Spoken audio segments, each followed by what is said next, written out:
ቤተሰቦቼ ትናንት እንግዲህ ሁላችንም ከሀይሚ ላይ ፍርድ ጥለናል። ለምን አታከብሪውም? ለምን ሪስፔክት አሰጪውም? ለብሩኬ ለምንድነው እንትን ማትይው ምናምን እያለ ነበር። እንግዲህ ክብር ከፍቅር ይበልጣል። ዛሬ ማታ ሁሉንም ነገር ላይ ገብቼ ያለው ነገር በደንብ አድርጌ ያስረዳችኋለሁ ቤተሰቦች ምናምን ብሎ ቲክቶክ ላይ ዛሬ ማታ ላይ እንደሚገባና ፍቅር ክብር ከፍቅር እንደሚበልጥ ብሩኬ ስቶሪ አድርጓል ቲክቶክ ላይ ማለት ነው። እውነት ለመናገር ሀይሚ ትናንት ያደረገችው ነገር እኔ በቃ እግዚአብሔርን ሀሰን ምን እንዳደረጋት አጥቷት ይሁን ምን አርጓት ይሁን አላቅም። እግዚአብሔርን አምላችሁ እንደ ትናንት ሆና ሀይሚ ተጨማልቃ የሆነ ወርዳ አይቻት አላቅም። እግዚአብሔርን አምላችሁ በሷ የሆነ ገባችሁ። አንዳንድ ሴቶች ምንም ምስኪን ወንዶችን ይዘው መተው ገብተው ምንም የሌላቸው ምስኪን ወንድ ይዘው ገብተው እንደፈለገ እያሽከረከሩ የሚነዷቸው አሉ። እኔ በደንብ ማውቃቸው አሉ። በደንብ ማለት ነው። አንድ ነገር ሊናገር ሲል በእይታ እንኳን የሆነ ነገር ተናግረው እንዳያወሩ እንኳን የሚያደርጓቸው ብዙ ሴቶች አሉ፣ ወንዶች። ሴት ልጅ ብቻ አይደለም በአሁኑ ሰዓት ተበዳይ፣ ወንድ ልጅም ብዙ ወጥተው ስለማይናገሩ እንጂ ወንድነታቸው እየተፈታተናቸው እንጂ በጣም ተጨቁነው የሚኖሩ ወንዶች አሉ። ሀይሚ ትናንት በቤቱ ገብተሽ እኔ እኮ እግዚአብሔርን አላውቅም፣ ቡርኬ ልጁ ያንተ አይደለም እያልኩ እየተከራከርኩህ ለምን አብረኸው ኖርክ ብለሽ ቢሆን ችግር የለውም፣ ግን ልጁን እንዲቀበል አክሴፕት እንዲያደርግ ሞር ስገፋፊው ነበርሽ አንቺ ነሽ። ከዛም በኋላ የቡርኬ አለመሆኑን ስታቂ ደግሞ ለምን አልሆነም ብለሽ ማኩረፍ። ያኮረፍሽበት ምክንያት ለምንድን ነው? መጀመሪያ ለምን እንደዚህ አላልሽም?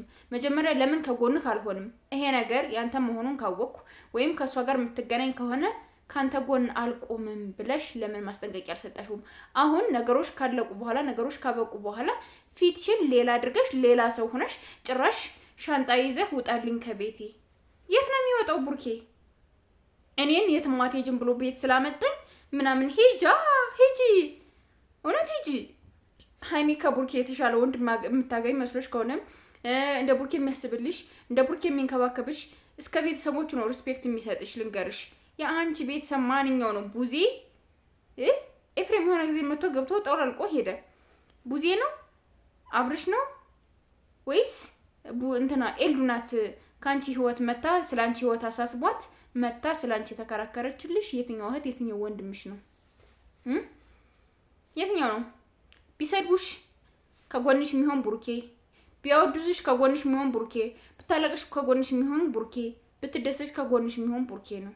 ምን አርግ ብለሽ ሆኖ እግዚአብሔርን እንደ ቡርኬ ትዕግስተኛ ወንድ አለ ብላችሁ እንዳታስቡ። ብዙዎቻችሁ መብቷ ነው እንደፈለገ የማድረግ መብት አላት፣ ሂጂበት፣ ጎበዝ፣ ሰላም አይሰጥሽም የምትሉ ሰዎች እንዴ ነገሩ እንዲገባበት እየገፋፋችሁ ሲገባበት እናንተ ለምንድነው የምታሽቀብጡት? ለምን የዛኔ አይሆንም ብላ ለምን እንትን አላለችውም? ለምን ሄዱ? እንድ ብላ ሄደች ራሷ ናት ወደ ቡታጀራ ማለት ነው።